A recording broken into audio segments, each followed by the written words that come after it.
run through it. How did you use media technologies in the construction and research, planning and evaluation stages?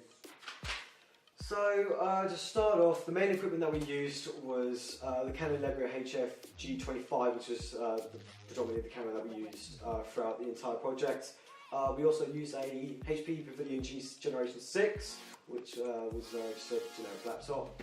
And the software we used was predominantly Movie Studio Platinum by Sony. For a couple of the tasks, you might have noticed that there is footage of video games, and to achieve this I used a capture card, which was the Elgato, in which I just captured it and then exported it into my laptop and then imported it into my software. So within the software instead of using a green screen, I used a black screen in which I chroma keyed black, and it created this weird effect where even my face was being chroma keyed and I was able to put effects behind it. This is... Huh? You said you did it in the night. You didn't... Fuck it. Continue. This is my third vlog. This is the final product. This is my third vlog. So in task 2.3, I used a black screen. Oh, okay. I used a black screen, and then I chroma keyed black colour, and then I was able to put background in, even though like parts of my face was turned into an alpha channel. Okay, in task 3.6, technically it is another instance of a video game, but this time we'll be using the Xbox DVR that was integrated in Windows 10. And essentially I captured the footage using the Xbox DVR in a game called Gary's Mod, in which I... Don't shake your head, it's good. Essentially, we use 3D models to recreate situations that could potentially harm the actors or the lip syncer, and we,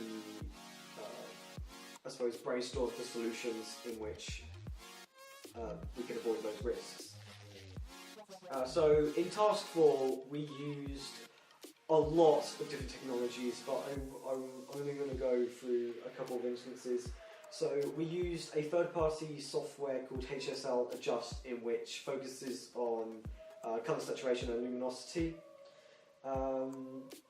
We used Sony's traditional transitions, in which was already integrated within the software that we were using, and we also used 2 instances of hit film effects. We used a third-party version which was already integrated in the software, and then we also used their actual full products in which we were able to, I suppose, give a couple effects. They weren't huge effects, they were quite subtle,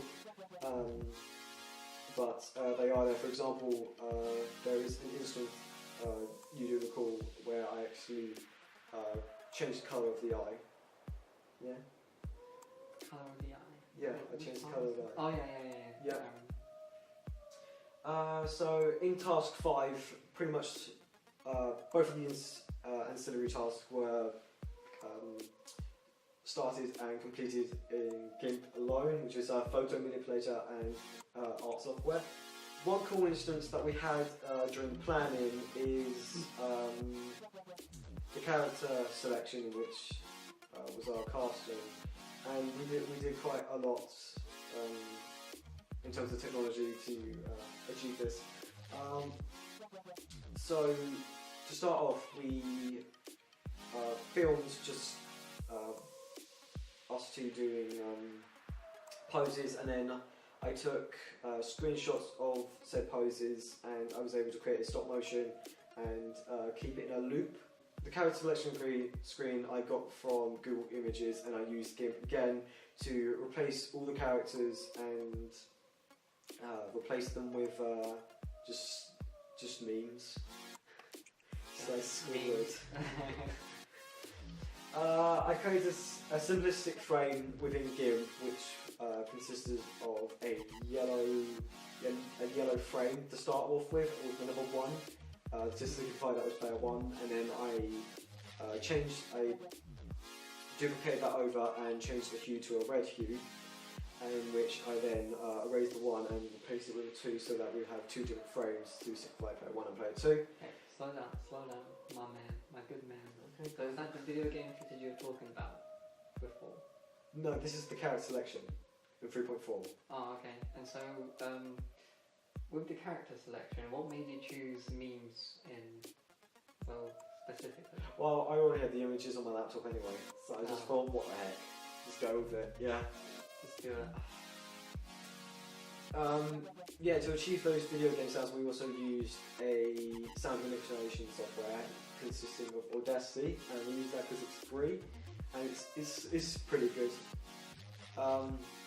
So yeah, we downloaded extensive packs of just video games, royalty-free sounds, and essentially I just chose the best one that just fit the bill, and yeah, so I just isolated it into the software and then tweaked it a little bit and then put it into the video software, and then we're done. So yeah, that's just a couple of examples of the technology that I've used. That's it, I'm done.